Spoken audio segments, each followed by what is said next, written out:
Hello दोस्तों, CGPSC hand notes के YouTube channel में आप सभी का बहुत बहुत स्वागत है। चलिएगा, हम लोग का जो छत्तीस सहायक शिक्षक और शिक्षक बैच के अंतर्गत बाल विकास का हम लोग प्रैक्टिस सेट कर रहे थे।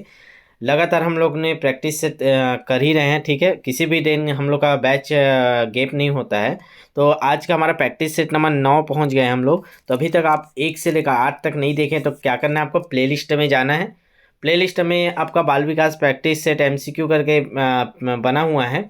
वहाँ आपको 1 से 8 तक अगर आप नहीं देखे तो जरूर देख लीजिएगा। एक एक क्वेश्चन इंपॉर्टेंट है ना, क्योंकि हम लोग के जो क्वेश्चन है तो आपको नॉर्मल बुक में नहीं मिलेंगे ना। हम लोग क्या करते हैं, जिस प्रकार से जिस पैटर्न से भी आप हम पूछे उसी पैटर्न को फॉलो करते हुए हम लोग उस टॉपिक के एक एक क्वेश्चन बनाते हैं जो एग्जामिनर पूछ सकता है। ठीक है, तो नए क्वेश्चनों पर पूरा फोकस रहता है हम लोग का बैच। तो ध्यान दीजिएगा, आपको कहाँ समय देना है कहाँ नहीं देना है, इस पर आपको डिसाइड करना है कि जो नए नए यूट्यूबर जो केवल व्यूज़ बढ़ाने के लिए, ठीक है ना, खुद जो तैयारी करते हैं स्टूडेंट, वो क्या करते हैं, अपना व्यूज़ बनाने के लिए एक दो यूट्यूब देख के उनको लगता है कि हम भी पढ़ाने लग जाएंगे बोल के आपका समय बर्बाद करने के लिए एक दो बुक उठा लेते, उससे क्वेश्चन को उठा के करवाने लग जाते। तो ऐसे जगह से बचना है आपको ना। ठीक है, तो आपका समय इंपॉर्टेंट है, आपको दिमाग लगाना है यहाँ पे कि किस मेथड पर किस रणनीति पे चलना है ताकि हमको सिलेक्शन मिले। ठीक है, तो हमारा ये क्लास जरूर देखिएगा। हमारा ये क्लास ये रहता है कि आपको जितने क्वेश्चन बन सकते हैं सभी कराते हैं। देखिए, आज का टॉपिक हम लोग का क्या है, सीखना क्या है, बच्चे कैसे सीखते हैं। इसका कल क्वेश्चन कल भी किए थे, इसका प्रैक्टिस है। देखिए, और इंपॉर्टेंट क्वेश्चन और बन सकते हैं, इससे पूछते हैं ये क्वेश्चन करके हम लोग इस टॉपिक को फिर लेके आ गए। आप पूरे यूट्यूब में खोल लीजिएगा, ये टॉपिक आपको नहीं मिलेगा सीजी लेवल पे। ठीक है, चलेगा। तो इसका भाग 2 करेंगे। कल 25 क्वेश्चन तक किए थे, आज उसी के आगे बढ़ाते हैं ना। तो जिन लोग भी हमारा बैच नहीं ज्वाइन किए, हमारा नंबर है 75 83 86 44 61।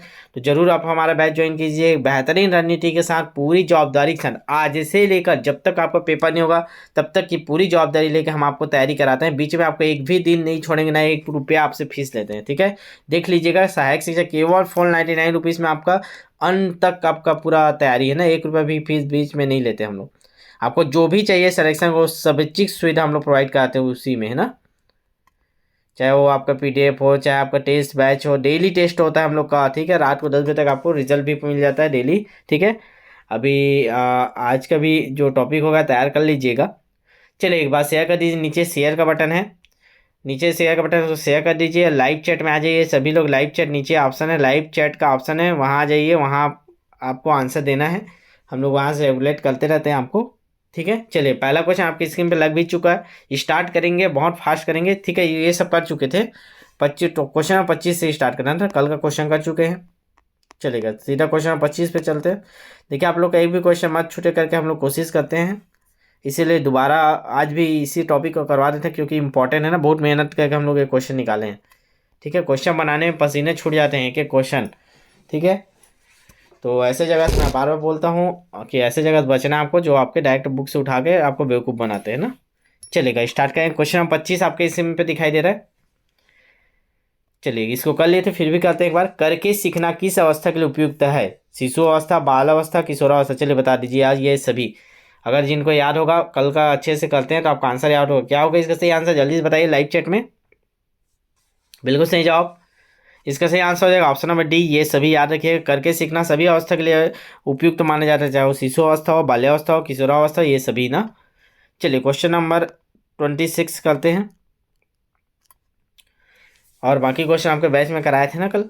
व्यवहार में होने वाले स्थायी परिवर्तन जिसके कारण होते हैं उसको क्या कहा जाता है? तो जो स्थायी परिवर्तन करना है हमारे व्यवहार में उसको क्या बोलते हैं? सीखना, सोचना, क्रिया करना, कल्पना करना। तो स्थायी परिवर्तन करना है तो उसको क्या बोलेंगे हम लोग? बिल्कुल सही जवाब ऑप्शन नंबर ए, स्थायी परिवर्तन करना है सीखना कहा जाता है उसको। व्यवहार में स्थायी परिवर्तन देख लीजिए, खाली परिवर्तन बोलेंगे नहीं, स्थायी परिवर्तन को सीखना बोलते हैं ना। क्वेश्चन नंबर 27, अधिगम का सबसे उपयुक्त कार्य क्या है? तो अधिगम का सबसे उपयुक्त कार्य क्या है? व्यक्तिगत समायोजन, सामाजिक और राजनीतिक चेतना, व्यवहार परिवर्तन, या स्वयं को रोजगार के लिए तैयार करना। क्या होता है अधिगम अर्थात सीखना? सीखना का सबसे उपयुक्त कार्य क्या है? क्यों हम लोग सीखते हैं किसी भी चीज को? क्या होता है उसका उद्देश्य? तो इसका सही आंसर हो जाएगा सीखने से हमारा क्या होता है? व्यवहार में परिवर्तन होता है। तो ऑप्शन नंबर सी इसका सही आंसर है, व्यवहार परिवर्तन। ठीक है, क्वेश्चन नंबर 28 करते हैं। शिक्षण अधिगम प्रक्रिया के मुख्य अंक कितने होते हैं? आपको बताना है मुख्य अंक कितने होते हैं। इसका ऑप्शन देखेंगे 2 3 4 5। सीखना अधिगम के मुख्य कितने तत्व होते हैं ये बताना है आपको। जिसका सही आंसर हो जाएगा ऑप्शन नंबर बी। ठीक है, शिक्षण विधि हो गया, शिक्षार्थी हो गया और शिक्षक हो गया, ये तीनों ही होते हैं शिक्षा अधिगम के मुख्य। ठीक है, ऑप्शन नंबर 3 इसका सही आंसर है। चलिए क्वेश्चन 29 करेंगे, फास्ट करेंगे। शिक्षण अधिगम प्रक्रिया का सबसे अधिक मुख्य अंग कौन सा है, सबसे ज्यादा इंपॉर्टेंट अंग कौन सा है ये बताना है आपको। तो शिक्षण अधिगम प्रक्रिया में सबसे अधिक बोलेगा तो क्या आएगा, शिक्षक, छात्र, शिक्षण विधि, ये तीनों तो ही है। मैं आपको ऊपर बताया 3 प्रकार के होते हैं, एक शिक्षक हो गया, छात्र हो गया, शिक्षक। इन तीनों में से कौन इंपॉर्टेंट नहीं है बताना है। तो सबसे इंपॉर्टेंट क्या होता है, हमारा केंद्र बिंदु में छात्र होता है, जिसका सही आंसर है ऑप्शन नंबर बी। ठीक है, 29 का क्या हो जाएगा, ऑप्शन नंबर बी। चलिए नेक्स्ट क्वेश्चन देखिए, क्वेश्चन नंबर 30। अगर आप में से जिन लोग भी नए होंगे, आज पहली बार चैनल देख रहे होंगे, तो चैनल को सब्सक्राइब करके जरूर रखिएगा, ताकि जो भी क्लास आपके अपलोड हो रहे हैं वो आपको समय रहते मिल जाए। हम लोग क्या करें, एक भी समय वेस्ट वाला काम नहीं करते ना। आपके सिलेबस को उठा के देखिएगा, सिलेबस के एक पॉइंट को आपको करा रहे हैं, वो भी जितने क्वेश्चन बन सकते हैं व्यापक लेवल पे, जो जो नए क्वेश्चन बन सकते हैं उन सबको करा रहे हैं। देखो 150 क्वेश्चन रहेगा, 60 से 70 क्वेश्चन सभी को बनाएंगे। उसके बाद का जो 10 से 15 क्वेश्चन बनाएगा उसका सिलेक्शन होगा। तो हम लोग का जो पूरा रणनीति है, जो बैच में हम लोग तैयारी कराते हैं, टेस्ट बैच कराते हैं, सब चीज़ वो सब नए क्वेश्चन पर बेस्ड है। आपके 10 से 15 नंबर की स्पेशली तैयारी हम लोग करा रहे हैं, ताकि आपका सिलेक्शन हो। ठीक है, चलिए क्वेश्चन नंबर 30 देखेंगे। सीखने की प्रक्रिया में कौन कौन से तत्व होते हैं। नया ज्ञान होता है क्या उनमें, ज्ञान को अधिक समय तक धारण करना, ज्ञान का प्रयोग करना, या उपयुक्त तीनों। तो इन तीनों में से, चारों में से कौन कौन से तत्व होते हैं बताइए सीखने की प्रक्रिया में। बिल्कुल सही जवाब, आंसर आ गया आप लोग का, ऑप्शन नंबर डी, उपयुक्त तीनों। याद रखेंगे सीखने की प्रक्रिया में कौन कौन से तत्व होते हैं। तो नया ज्ञान भी होता है, ज्ञान को अधिक समय तक धारण करना भी होता है, ज्ञान का प्रयोग करना भी होता है। तो हमारा सही आंसर हो जाएगा ऑप्शन नंबर डी, उपयुक्त तीनों। ठीक है, चलिए आगे बढ़ते हैं, क्वेश्चन नंबर 31 करते हैं। शिक्षण क्रियाओं का वह समूह जो कि अधिगम को उत्पन्न करने के लिए प्रेरित करता है नामक परिभाषा किसके द्वारा दी गई है। ये परिभाषा किसने दिया है, शिक्षण क्रियाओं का वह समूह जो कि अधिगम को उत्पन्न करने के लिए प्रेरित करता है नामक परिभाषा किसके द्वारा दी गई।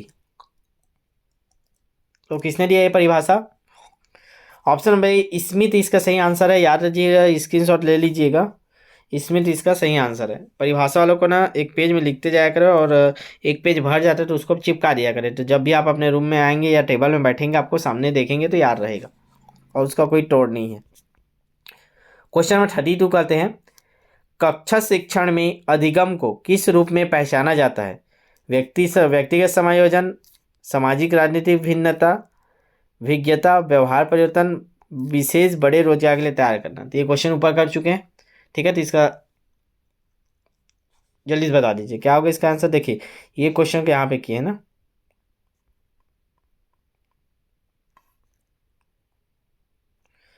सबसे उपयुक्त कार्य पूछा था। यहाँ पे क्या पूछा था, सबसे उपयुक्त कार्य अधिगम का, और यहाँ पे क्या पूछा है, किस रूप में पहचाना जाता है, ये पूछा है। तो देखिए इसमें कंफ्यूजन होंगे कई लोग। ठीक है, ऑप्शन नंबर सी भी इसका सही आंसर, व्यवहार परिवर्तन के रूप में पहचाना जाता है कक्षा शिक्षण में अधिगम। लेकिन अधिगम को बोलेगा, खाली अधिगम बोलेगा तब व्यवहार परिवर्तन आता है। एक कक्षा शिक्षण बोला इससे आएगा ऑप्शन नंबर ए, व्यक्तिगत समायोजन, व्यक्तियों से समायोजन करने की शिक्षा हम लोग को कक्षा शिक्षण के अंतर्गत मिलता है, जिसका सही आंसर दिया गया है ऑप्शन नंबर ए। देखिए मैं ऐसे क्वेश्चनों को भी आपको कराता हूँ जो डाउटफुल हो, तो ये मत समझिएगा कि सर गलत आंसर बता रहे हैं। मैं आपको दोनों आंसर बता रहा हूँ। ये कक्षा शिक्षण में अधिगम बोला इसलिए व्यक्तिगत समायोजन आएगा, और खाली अधिगम को किस रूप में पहचाना, व्यवहार परिवर्तन के रूप में भी आता है। तो ये डिपेंड करता है आपके व्यापम के ऊपर कि इसका आंसर क्या सोच के वो लेता है। ठीक है, तो ऐसे क्वेश्चनों को ध्यान देकर अपने तर्क, अपनी बुद्धि के अनुसार आंसर लगाना रहेगा अगर ऐसे क्वेश्चन आते हैं तो। ठीक है, चलिए नेक्स्ट क्वेश्चन, क्वेश्चन नंबर 33। बच्चे सीखते हैं कल्पना करके, अनुकरण करके, रुचि से, इन सभी से। तो सभी का इसका आंसर पता होगा क्या होगा। इसका ऑप्शन है ऑप्शन नंबर डी, इसका सही आंसर है इनमें से सभी से। ठीक है, कल्पना करके भी बच्चा सीखता है, अनुकरण करके भी सीखता है, रुचि से भी सीखता है। ठीक है जी, चलिए नेक्स्ट क्वेश्चन देखते हैं, क्वेश्चन नंबर 34। कक्षा शिक्षण अधिगम प्रक्रिया के तत्व क्या है। अध्यापक, शिक्षार्थी, पाठ्यक्रम में सम्मिलित अनुभव, उपयुक्त सभी। तो क्या क्या तत्व इसमें शामिल है कक्षा शिक्षण अधिगम में, कक्षा में जो बच्चों को पढ़ाते हैं उसमें। बिल्कुल सही जवाब, बहुत फास्ट आप लोग आंसर करें, एकदम सही जवाब ऑप्शन नंबर डी इसका सही आंसर है। कक्षा शिक्षण प्रक्रिया तत्व के में क्या क्या आता है, अध्यापक भी आता है, शिक्षार्थी भी आता है, और पाठ्यक्रम से संबंधित अनुभव भी आता है। तो हमारा सही आंसर हो जाएगा उपयुक्त सभी। ठीक है, जिन लोग भी कंप्यूटर क्लास नहीं देख रहे जरूर देखिएगा, बहुत इंपॉर्टेंट क्वेश्चनों को वहाँ पे करा रहे हैं जो आपके डायरेक्ट एग्जाम में देखने को मिल सकता है। 10 नंबर का आपको कंप्यूटर तैयार करना है ना, तो वो ऐसे ही तैयार हो जाएगा, आप क्वेश्चन बेस पे ही तैयार हो जाएगा, अलग से आपको ज़्यादा पढ़ने की जरूरत नहीं है। और जब बैच में चलेगा तब तो चलेगा ही, अलग से टेस्ट है उसका। ठीक है, चलेगा। शिक्षण कार्य आरंभ करने से पूर्व शिक्षक को क्या करना चाहिए? छात्रों को खड़ा करना चाहिए, छात्रों को मानसिक रूप से तैयार करना चाहिए, श्याम पट को साफ करना चाहिए, छात्रों को चुप रहने के लिए कहना चाहिए। तो क्या कहेंगे आप, क्या करेंगे जब आप पढ़ाना स्टार्ट करेंगे? तो चलिए बताएंगे, इसका आंसर करेंगे आप लोग। सभी लोग लाइव चैट में आंसर किया करें ना जी, और डेली अपने दोस्तों को शेयर कर दिया करें वीडियो। और जिन लोग भी ज्वाइन नहीं किए हैं बैच, अब जानकारी ले चुके हैं, तो आप जरूर ज्वाइन कर लीजिएगा, समय वेस्ट मत कीजिएगा। डेली आपसे 100 से 150 क्वेश्चन आपको बैच में कवर होते हैं।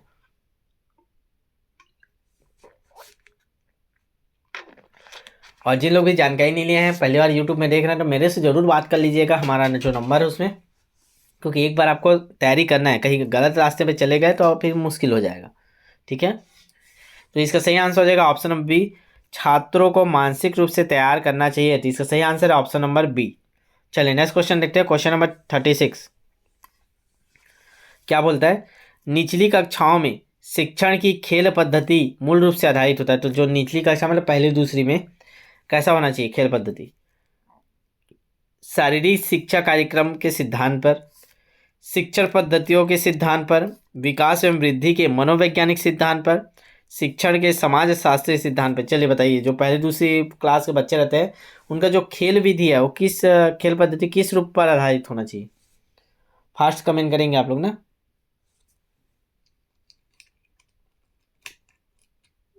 चलिए जल्दी से आंसर बताइए, सभी लाइव चैट में आंसर करेंगे।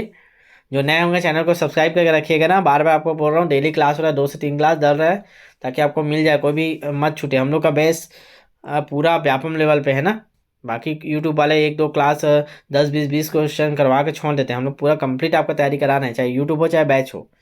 इसका सही आंसर हो जाएगा ऑप्शन नंबर सी, विकास एवं वृद्धि के मनोवैज्ञानिक सिद्धांतों पर आधारित होता है हमारा खेल पद्धति ना। तो ऑप्शन नंबर सी है, याद रखिएगा इसका, विकास और वृद्धि। चलिए नेक्स्ट क्वेश्चन, क्वेश्चन नंबर 37, शिक्षा की किंडरगार्टन पद्धति का प्रतिपादन किसने किया है? मोस्ट इंपॉर्टेंट क्वेश्चन, बार बार आता है। टीपी नन ने, स्पेंसर ने, फ्रोवेल ने, मॉन्टेस्नी ने। किंडरगार्टन किसने दिया ये बताना आपको, किंडरगार्टन। चलिएगा फास्ट आंसर करेंगे।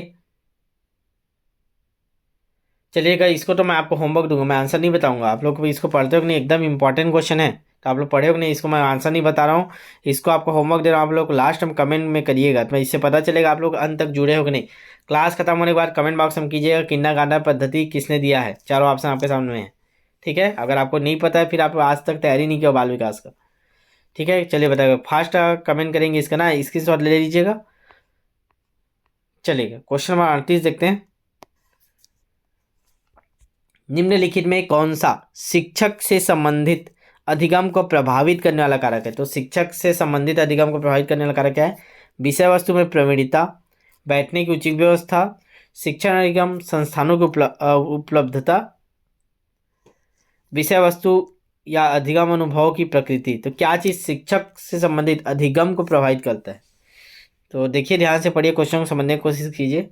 शिक्षक से संबंधित मतलब शिक्षक के द्वारा प्रभावित करेगा, तो क्या रहता है, कुछ शिक्षक क्या रहता है, विषय वस्तु में प्रवीणता हासिल किए रहते हैं तो प्रभावित करता है, चाहे पॉजिटिव प्रभावित करेगा तो अच्छी बात है, और निगेटिव प्रभावित करेगा फिर घमंड वाला आ जाता है, ईगो। तो इसका सही आंसर ऑप्शन नंबर ए, शिक्षक से संबंधित बोला है तो प्रवीणता, विषय वस्तु में प्रवीणता। ठीक है, जो मास्टर्स किए रहते हैं। चलेगा अगला देखते हैं, क्वेश्चन नंबर 39, क्वेश्चन बड़ा है, पढ़ते हैं पहले फिर ऑप्शन पे जाएंगे।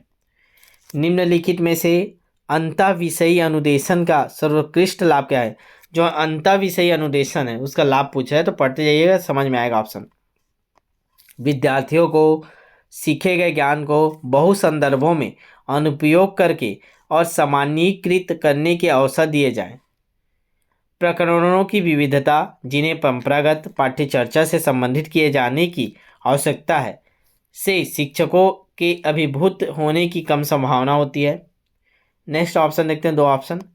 विद्यार्थियों में विभिन्न विषय क्षेत्रों के विशेष प्रकरणों के प्रति नापसंदगी विकसित होने की कम संभावना होती है। पाठ्य योजना बनाने और गतिविधियों में शिक्षक को अधिक लचीलेपन की अनुमति होती है। तो चलिए चारों ऑप्शन आपके सामने एक बार ध्यान से पढ़िएगा, छोटा दिख रहा होगा लेकिन कैसे कर सकते हैं स्क्रीन पे। इसी प्रकार के बड़े बड़े क्वेश्चन आपके व्यापम लेवल में आता है ना, याद रखिएगा। टीचर भर्ती में ऐसे ही देखने को मिल रहा है, जो छोटे क्वेश्चन करा रहे हैं मतलब आपको बेवकूफ़ बना रहा है। बाल विकास में ऐसे ही क्वेश्चन दिखता है, क्यों देता है ऐसे क्वेश्चन? ताकि बच्चा ऐसे डरे इतना बड़ा क्वेश्चन है बोल के जल्दी से आंसर लगाए चक्कर में गलती से लगा दे और गलत करके निकल ले।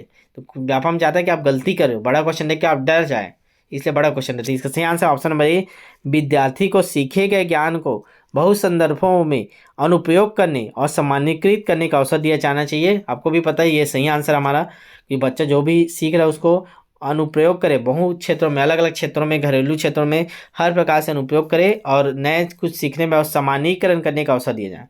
ठीक है, चलिएगा आगे बढ़ेंगे। क्वेश्चन नंबर 40 करते हैं। बड़ा बड़ा ही क्वेश्चन हम लोग ला रहे हैं जैसा आपका एग्जाम में आए, ताकि आपका बेस्ट रिजल्ट मिले ना। चलिएगा क्वेश्चन पढ़ेंगे। बच्चों द्वारा की जाने वाली त्रुटियों के संबंध में निम्नलिखित में कौन सा कथन सत्य है? तो जो बच्चा त्रुटि करते हैं ना, तो उसके संबंध में क्या सही आपको बताइएगा, ध्यान से समझिएगा। एक शिक्षक को प्रत्येक त्रुटि पर ध्यान नहीं देना चाहिए, अन्यथा पाठ्यक्रम पूरा नहीं होगा। नहीं भैया ये गलत हो गया, आप पहले ही काट सकते हो। ध्यान देना चाहिए बच्चे के हर त्रुटि को, क्योंकि वो भी शिक्षा अधिगम का एक हिस्सा है। प्रत्येक त्रुटि को सुधारने में बहुत अधिक समय लगेगा तथा शिक्षक के लिए थकाने वाला। नहीं भैया, इसीलिए तो आपको टीचर बनाए हैं कि बच्चों का जो त्रुटि है उसको दूर करोगे, थकने वाला बात ही नहीं। अब दो ऑप्शन आपके सामने बचे, दोनों में से आंसर बताइए क्या होगा। स्वयं बच्चों द्वारा त्रुटियों को सुधारा जा सकता है, इसीलिए शिक्षक को उन्हें तुरंत ही नहीं सुधारना चाहिए। ठीक है, आगे देखते हैं। यदि एक शिक्षक कक्षा में सभी बच्चों की त्रुटियों को सुधारने योग्य नहीं है, तो यह संकेत करता है कि शिक्षक की व्यवस्था असफल है। तो जो शिक्षक व्यवस्था असफल, अगर वो बच्चा का परेशानी को नहीं मैनेज कर पा रहा है, इसका सही आंसर क्या होगा? तो यही हमारा इसका सही आंसर है ऑप्शन नंबर डी। ठीक है, चलेंगे नेक्स्ट क्वेश्चन को आगे बढ़ते हैं। जिन लोग भी बैच में नए होंगे चैनल को सब्सक्राइब कर लीजिएगा। 10 के टारगेट बोला था, अभी तक नहीं पहुंचाया आप लोग, 9 के नहीं हुआ है, 10 के पहुंचाइए ना, फिर और क्लासेस आएगी। अभी देखो 2 क्लास आ रहे हैं, कंप्यूटर चल रहा है, बाल विकास चल रहा है। हिंदी कंप्लीट करा ले, 3 सब्जेक्ट हो गया आपका। अब जैसे ही इसको कंप्लीट करेगा 2-3 सब्जेक्ट और चलने लगेंगे एक साथ पैरेलली। ठीक है, चाहे आपका साइंस हो, चाहे आपका इंग्लिश हो, चाहे आपका सामान्य ज्ञान हो, सब करवा देंगे आपको। 10 के पहुंचाइए जल्दी, ज़्यादा से ज़्यादा शेयर कीजिए, हर ग्रुप में आपको शेयर करना है आपको। ठीक है, क्लास का लिंक हर ग्रुप में शेयर कर दिया करें आपके जो भी है, और सबको अपने दोस्तों बोलिए कम से कम एक स्टूडेंट 5 स्टूडेंट लेके आइए, ताकि हम लोग का टारगेट है 10 स्टूडेंट का, ताकि आपका जो रैंक एकदम परफेक्ट रैंक मिले, आपको पहले से कंफर्म हो जाए कि मेरी कोई गलती नहीं भैया, मेरा एक पोस्ट मिल रहा है, क्योंकि जितने पढ़ने वाले सब तो यही है करके। ठीक है, चलिए क्वेश्चन नंबर 41 देखते हैं। शिक्षण प्रक्रिया में निम्नलिखित में किसका भली प्रकार ध्यान रखना चाहिए? शिक्षार्थियों की सक्रिय सहभागिता का, अनुशासन और नियमित उपस्थिति का, गृह कार्य की जांच में लगन, विषय वस्तु का कठिनाई स्तर। चलिए ध्यान से पढ़िएगा और आंसर दीजिए।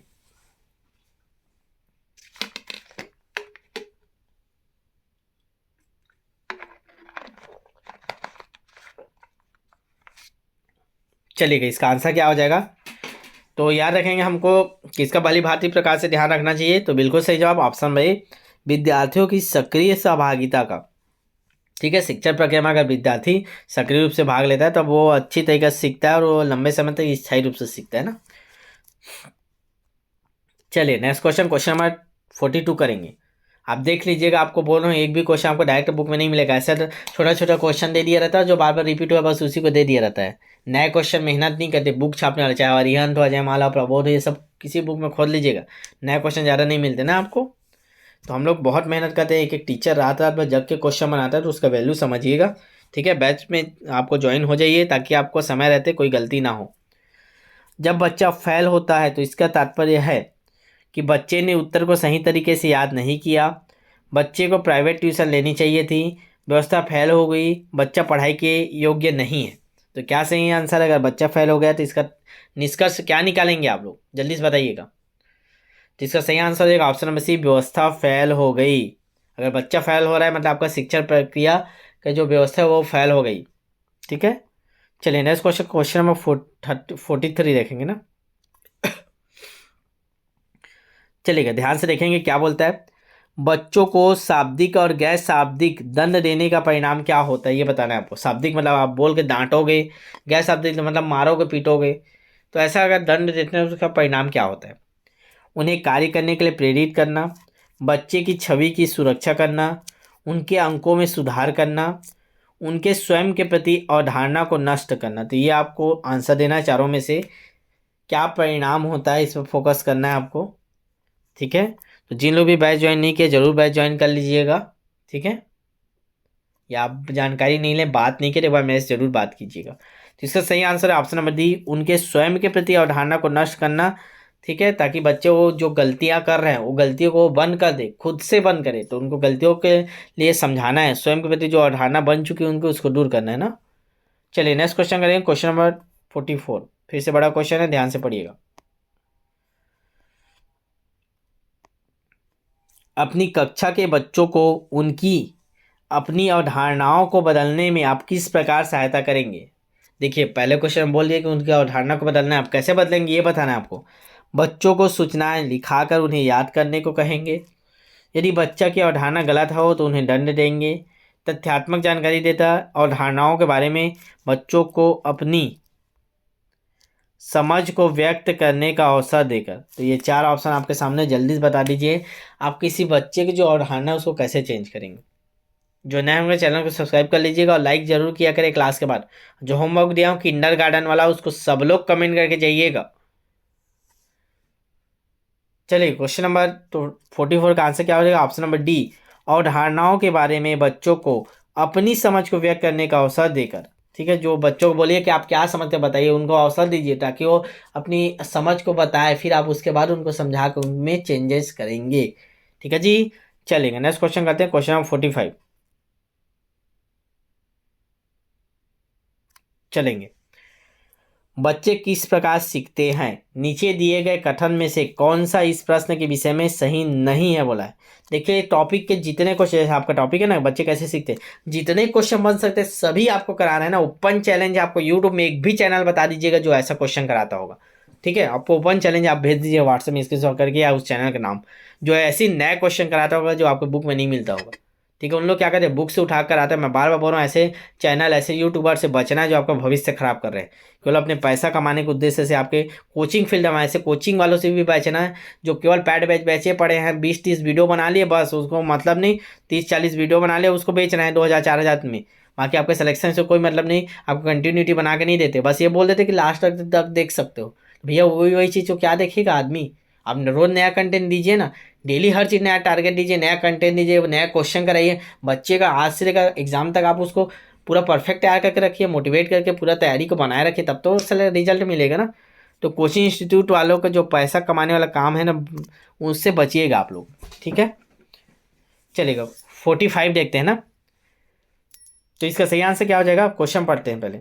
बच्चे किस प्रकार से सीखते हैं, नीचे दिए गए कथनों में से कौन सी इस प्रश्न के विषय में सही नहीं है। बच्चे केवल कक्षा में सीखते हैं।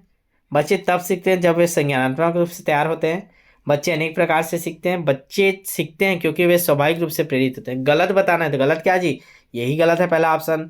बच्चे केवल कक्षा में सीखते हैं जरूरी नहीं भैया, बच्चा तो हर जगह सीखता है, चाहे वो आपका घर हो, परिवार हो, समाज हो, हर जगह बच्चा सीखता है। क्वेश्चन 46 देखेंगे ना। एक बच्ची कहती है धूप में कपड़े जल्दी सूख जाते हैं, वह खालिस्तान की समझ को प्रदर्शित करे। प्रतीकात्मक विचार, अहम केंद्रित चिंतन, कार्य कारण, विपणन, विपर्यय चिंतन। जल्दी बता दीजिए वो किस समझ के कारण, किस चिंतन, किस विचार के कारण ये बोलती है कि धूप में कपड़े जल्दी सूख जाते हैं। चलिए बताइएगा 46 का आंसर क्या होगा। बिल्कुल सही जवाब ऑप्शन नंबर सी, कार्य कारण। ठीक है, कार्य कारण की समझ को प्रदर्शित कर रहा है, किस कारण ये सूख जाता है, क्या कारण कार्य हो रहा है ना। चलिए नेक्स्ट क्वेश्चन, क्वेश्चन नंबर 47। फिर से बड़ा क्वेश्चन आ गया, ध्यान से पढ़िएगा, पहले क्वेश्चन पढ़ते हैं। अपने चिंतन में अवधारणात्मक परिवर्तन लाने हेतु शिक्षार्थियों को सक्षम बनाने के लिए शिक्षिका को क्या करना चाहिए बताइएगा। अवधारणा में परिवर्तन फिर से लाना है ना। उन बच्चों को पुरस्कार देना चाहिए जिन्होंने अपने चिंतन में परिवर्तन किया है।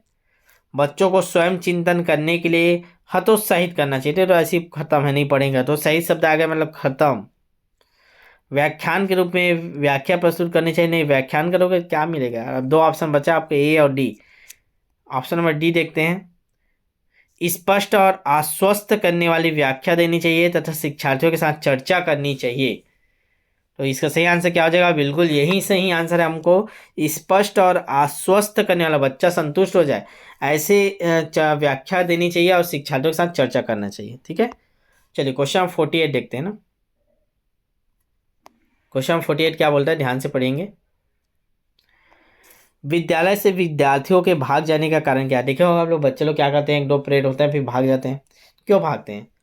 कक्षा शिक्षण में रुचि का अभाव रहता है क्या, विद्यार्थियों में अध्ययन में रुचि का अभाव, विद्यार्थियों को दंड नहीं देना, समस्या के प्रति शिक्षकों की निर्दयी अभिवृत्ति। तो किस कारण विद्यालय से विद्यार्थी भाग जाता है। ध्यान से सोचिए, ध्यान से समझिए, फिर आंसर दीजिए। अपने दोस्तों को बार बार मैं बोलता हूँ, अपने दोस्तों को जोड़िए ताकि आपको रैंक रिजल्ट देखने में मजा आए। चाहे अभी 1200-1100 लोग का आप नाम देख लेंगे, उतना इंटरेस्ट नहीं आएगा जितना आपके 4 दोस्तों का नाम देख के आप तैयारी करेंगे। ठीक है, क्योंकि उन्हीं से आप मोटिवेट होंगे, डीमोटिवेट होंगे। अगर उनका अच्छा रैंक आ रहा होगा तो आप ऑटोमेटिकली आप अपने तैयारी को बढ़ाएंगे। भैया उसका अच्छा रैंक आया, उसको एक पोस्ट मिल रहा है, मेरे को नहीं मिल रहा है करके। ये बेनिफिट अपने दोस्तों को जोड़ने पे हमारा फायदा होगा करके नहीं बोलते। आपको रिजल्ट स्पष्ट मिलेगा। आप जो 400-500 रुपये फीस दे रहा हो उसका आपको वैल्यू मिलेगा आपको। ठीक है, तो कोशिश कीजिए अपने दोस्तों को समझाइए, बुझाइए और ला के बैच में ज्वाइन कीजिए। फीस का कोई दिक्कत नहीं, मैं आपको पहले हर बार बोलता हूँ, फीस कोई दिक्कत नहीं है। आप आइए, हमसे बात कीजिए, आपको जैसा भी जो भी फीस है हम आपको हर प्रकार सुविधा दे देते हैं। तो 48 का आंसर क्या हो जाएगा, ऑप्शन नंबर डी। समस्या के प्रति शिक्षकों की निर्दयी अभिवृत्ति, इसी के कारण बच्चे भाग जाते हैं ना, निर्दयी हो जाते हैं, बच्चे को मारने पीटने लग जाते हैं। समस्या को बताता ही नहीं, बच्चों की समस्या को समझते ही नहीं। क्वेश्चन नंबर 49 देख लेते हैं। विद्यालयों में विद्यार्थियों की असफलता के बारे में निम्नलिखित में कौन सा कथन सही है। तो बच्चे असफल क्यों होते हैं ये बताना है आपका टॉपिक ही डायरेक्ट, बच्चे असफल क्यों होते हैं। ठीक है, चलिए बताइएगा। विशेष जातियों और समुदाय से संबंधित विद्यार्थी असफल होते हैं क्योंकि उनमें योग्यता नहीं होती। नहीं भैया, ये तो गलत हो गया। पढ़ते ही साथ आपको पता चला ऐसा कोई जाति थोड़ी होता है जो गधे ही हो। ये धारणा बदल लीजिएगा। Option number B.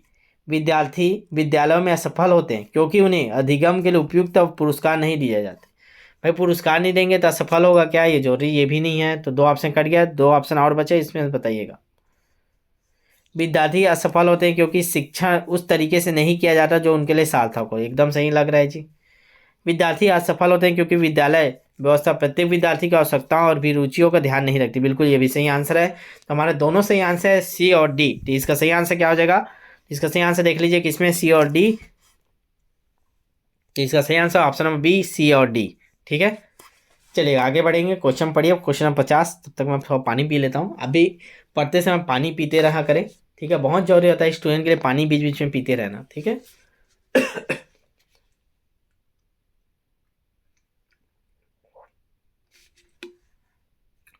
50 क्वेश्चन कराने का टारगेट थे यूट्यूब में इस टॉपिक के, लेकिन और कर लेते हैं। अभी 10 क्वेश्चन और कर लेते हैं, 60 कर लेते हैं। लगभग 80-90 क्वेश्चन इस टॉपिक के हम लोग सेट किए हैं जो इम्पोर्टेंट है। तो और जो भी इम्पोर्टेंट आपके व्हाट्सअप बैच में है, मतलब उसमें आपके टेस्ट बैच में शामिल कर दिए हैं क्वेश्चन को। ठीक है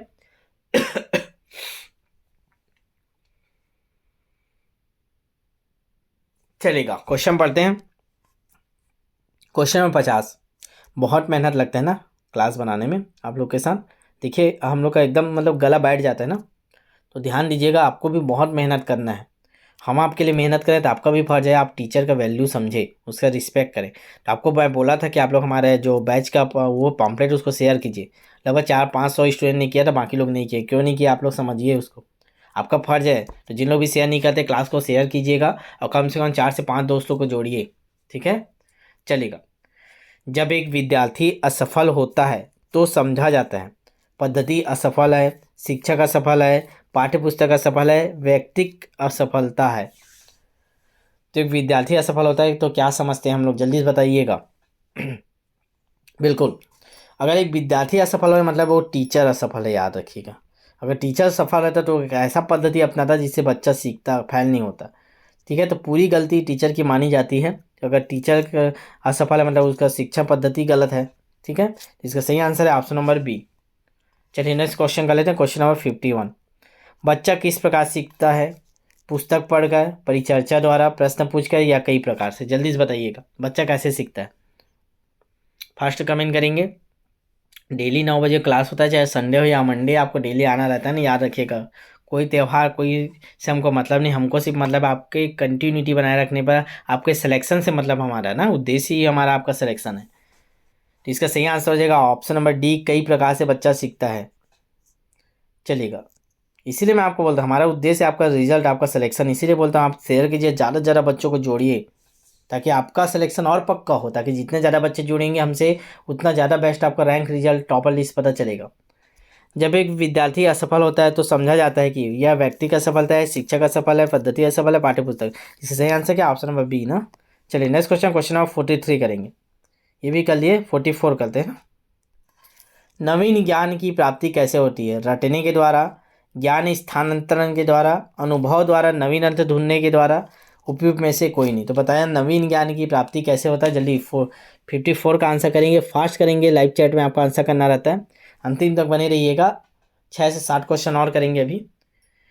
54 का सही आंसर हो जाएगा ऑप्शन नंबर सी, अनुभव द्वारा, नवीन अर्थ ढूंढने के द्वारा नवीन ज्ञान की प्राप्ति होती है। ठीक है जी। चलिए नेक्स्ट क्वेश्चन, क्वेश्चन नंबर 55। जो भी नए होंगे चैनल को सब्सक्राइब करके ही जाइएगा, ताकि जो भी क्लास अपलोड हो सिलेबस के अनुसार आपका तैयारी हो ना। टाइम पास वाला काम मत कीजिएगा किसी भी यूट्यूब में। जब बच्चा फेल होता है तो इसका तात्पर्य क्या है? बच्चा पढ़ाई के लिए योग्य नहीं है, बच्चे को प्राइवेट ट्यूशन लेनी चाहिए, शिक्षण व्यवस्था फेल हुई है, बच्चे ने उत्तर को सही तरीके से याद नहीं किया। तो सभी को पता है, पढ़ते साथ आपको आंसर पता चल गया होगा। जल्दी से कमेंट कीजिए 55 का आंसर क्या होगा। तो बिल्कुल सही जवाब, इसका सही आंसर हो जाएगा ऑप्शन नंबर सी, शिक्षण व्यवस्था फेल हुई है। अगर बच्चा फेल हो रहा है तो बच्चा गलती नहीं है, शिक्षण व्यवस्था पे गलती रहता है ना। चलिए नेक्स्ट क्वेश्चन, क्वेश्चन नंबर 56। कक्षा में विद्यार्थियों की रुचि बनाए रखने के लिए शिक्षक को क्या उचित है? कहानी कहना चाहिए, श्यामपट्ट का प्रयोग करना चाहिए, चर्चा करना चाहिए, प्रश्न पूछना चाहिए। तो रुचि बनाए रखना है। ठीक है, कक्षा में विद्यार्थियों की रुचि बनाए रखना क्या करना चाहिए आपको? जल्दी से कमेंट करेंगे 56 का आंसर। बिल्कुल सही जवाब। अब जिन लोग भी जुड़ते हैं लास्ट तक जुड़ा करें, बीच में मत छोड़ा करें क्लास ना। ऑप्शन नंबर डी, प्रश्न पूछना चाहिए। अगर आप बच्चों से प्रश्न पूछेंगे तो उनका इंटरेस्ट, रुचि बना रहेगा क्लास पे ना। चलिए नेक्स्ट क्वेश्चन करते हैं, क्वेश्चन नंबर 57। श्याम पट्ट पर लिखते समय सबसे महत्वपूर्ण क्या है? बड़े अक्षरों में लिखना, लेखन में स्पष्टता होनी चाहिए, छोटे अक्षरों में लिखना चाहिए, अच्छी लिखावट होनी चाहिए। तो देखिए छोटे अक्षर तो कट हो जाएगा, ये तीनों में से बताइए, बड़े अक्षर में लिखना चाहिए क्या, या लेखन में स्पष्टता होनी चाहिए, या अच्छी लिखावट होनी चाहिए? तीनों आपके सही आंसर है। तीनों में से एक आपका सबसे महत्वपूर्ण है, तो सबसे महत्वपूर्ण को आपको बताना है। तो जल्दी से बता दीजिए, इसी पर क्वेश्चन आता है जब आपके आंसर तो सभी सही लगते हैं। सबसे महत्वपूर्ण क्या है? लेखन में स्पष्टता होनी चाहिए ना। एक सेकंड, चलिए सबसे महत्वपूर्ण क्या है? लेखन में स्पष्टता। तो ऑप्शन नंबर 20 का सही आंसर है 57 का। चलिए नेक्स्ट क्वेश्चन देखते हैं, क्वेश्चन नंबर 58। बच्चों को शाब्दिक या गैर शाब्दिक दंड देने का परिणाम क्या होता है? ये क्वेश्चन ऊपर किया लेकिन फिर भी आपको करा रहे हैं ताकि आपको पता चलेगा आप लोग एक्टिव हैं कि नहीं। बच्चे की छवि सुधार करना, उन्हें कार्य करने के लिए प्रेरित करना, अंकों में सुधार करना, उनके स्वयं के प्रति अवधारणा को नष्ट करना। तो शाब्दिक और गैर शाब्दिक दंड देने का परिणाम क्या होता है? आप उनको शाब्दिक या गैर शाब्दिक परिणाम देते हैं तो उससे क्या होता है? बिल्कुल सही जवाब ऑप्शन नंबर डी, उनकी स्वयं के प्रति अवधारणा को नष्ट करना होता है। चलिए क्वेश्चन नंबर 59 करते हैं, सेकेंड लास्ट क्वेश्चन। क्वेश्चन बड़ा है, ध्यान से पढ़िएगा, मैं बार बार बोलता हूँ इसी प्रकार क्वेश्चन आते हैं ना। बच्चे किस प्रकार से सीखते हैं? नीचे दिए गए कथन में से कौन सा इस प्रश्न के विषय में सही नहीं है? बच्चे केवल कक्षा में सीखते हैं, यही गलत है यार, इसी को तुरंत कर लेते हैं। ऑप्शन नंबर ए सही है हमारा, बच्चा केवल कक्षा में नहीं सीखता, बच्चा हर जगह सीखता है, चाहे समाज हो, परिवार हो, घर हो, हर जगह सीखता है। इसका सही आंसर क्या होगा? ऑप्शन नंबर ए, ये गलत है। बाकी ये तीनों सही है। स्वाभाविक रूप से प्रेरित होता है, अनेक प्रकार से सीखता है, जब वे संज्ञानात्मक रूप से तैयार होता है तभी सीखता है। चलिए लास्ट क्वेश्चन करते हैं आज का, क्वेश्चन नंबर 60 नंबर है। क्वेश्चन पहले पढ़ते हैं, बच्चे क्या होते हैं? बच्चों के बारे में बताना है। पहला क्वेश्चन, निष्क्रिय जीव होते हैं, तो ये तो यही गलत हो गया। बच्चा निष्क्रिय थोड़ी होता है भैया, बच्चा सक्रिय होता है। ठीक है, निष्क्रिय तो गलत है। अगला देखते हैं, एक क्वेश्चन गलत। बच्चे खाली बर्तन के समान होता है जिसमें बड़ों के द्वारा ज्ञान भरा जाता है। चिंतन में वयस्क की भांति ही होते हैं और जो व्यक्तियों बड़े होते हैं उनके चिंतन में गुणात्मक वृद्धि आती है। जिज्ञासु प्राणी होते हैं वे अपने चारों ओर के जगत को खोजने के लिए अपने ही तर्कों और क्षमताओं का उपयोग करते हैं। तो चारों ऑप्शन आपके सामने, बच्चे क्या होता है आपको बताना है। लास्ट क्वेश्चन करेंगे, बाकी जो क्वेश्चन है आपके बैच में कराएंगे ना, सबको यूट्यूब में नहीं करा सकते, हमारी भी मजबूरी है, ठीक है। बैच में कराना रहता है, जो बच जाता है उसको यहाँ कवर करते हैं। बाकी जो जैसे इस टॉपिक के 100 क्वेश्चन तैयार किए थे, 40 क्वेश्चन आपके बैच में कवर कर लेंगे और 60 क्वेश्चन यहाँ करा दिए, ठीक है। चलिए इसका सही आंसर क्या हो जाएगा, तो इसका सही आंसर ऑप्शन नंबर डी। बच्चे क्या होते हैं, जिज्ञासु प्राणी के होते हैं और अपने चारों ओर के जगत को खोजने के लिए अपने ही तर्कों और क्षमताओं का उपयोग करते हैं। तो इसका सही आंसर ऑप्शन नंबर 60, ठीक है। और भी क्वेश्चन थे तो इसको बाद में करेंगे हम लोग, मतलब बैच में कवर करेंगे, अब इसमें नहीं करेंगे यूट्यूब में। तो 2-3 चीज़ें ध्यान दीजिएगा, आपको समय वेस्ट करने से बचना है। मतलब ऐसे ही नए नए यूट्यूबर जो आ रहे हैं मार्केट में, जो पैसा कमाने के लिए, सब्सक्राइबर बढ़ाने के लिए, अपने आप को फेमस करने के लिए यूट्यूब खोल देते हैं, ठीक है। तो ऐसे यूट्यूब में अपना समय नहीं देना है, क्योंकि आपको सिलेक्शन लेना है ना, टाइम पास करने के लिए रहता है तो आपको समय देते रहते हैं, लेकिन आपको सिलेक्शन लेना है तो ऐसे यूट्यूबर से बचिएगा। सेकंड चीज़, आपको बैच में रजिस्ट्रेशन जरूर कराना है। फीस का कोई दिक्कत नहीं है, पैसा नहीं है आपके पास तो भी आप मेरे से फ़ोन करके बात कर लीजिएगा। फ़ोन क्या करना है आपको, इस नंबर पर फ़ोन करना है, सर मेरे को तैयारी करना है, मेरे को सिलेक्शन चाहिए। अब आप बताइए मेरा सिलेक्शन कैसे हो, मैं आपको बताऊँगा कैसे रणनीति में तैयारी करना है, ठीक है। क्यों हमारा बैच ज्वाइन करना चाहिए, इससे क्या क्या बेनिफिट आपको बताऊँगा, या आप व्हाट्सअप में मैसेज कर दीजिए, आपको डिटेल भेज दूँगा, ठीक है। तो ये 2 काम करना है। तीसरा काम, आपको चैनल को सब्सक्राइब कर देना है जो नए होंगे। चौथा काम, आपको क्या करना है, इसको अपने व्हाट्सएप स्टेटस में शेयर करना है। और लास्ट और अंतिम काम, अपने जो जो बच्चे रजिस्ट्रेशन करवा चुके हैं वो कम से कम 5 बच्चे अपने दोस्तों को ऐड कीजिए और बताइएगा मैसेज करके, सर मैं अपने दोस्तों को ऐड करवाया हूँ, ठीक है। तो उसके लिए कुछ और नया करेंगे हम लोग बच्चों को, ठीक है। चलेगा, तो मिलते हैं फिर नेक्स्ट क्लास में, तब तक के लिए ऑल द बेस्ट। टेस्ट की तैयारी कर लीजिएगा, जो भी टॉपिक आपके बैच में होगा, ठीक है। चलेगा, मिलते हैं फिर नेक्स्ट चीज़ के लिए, नेक्स्ट क्लास में शेयर कर दीजिए जाते जाते।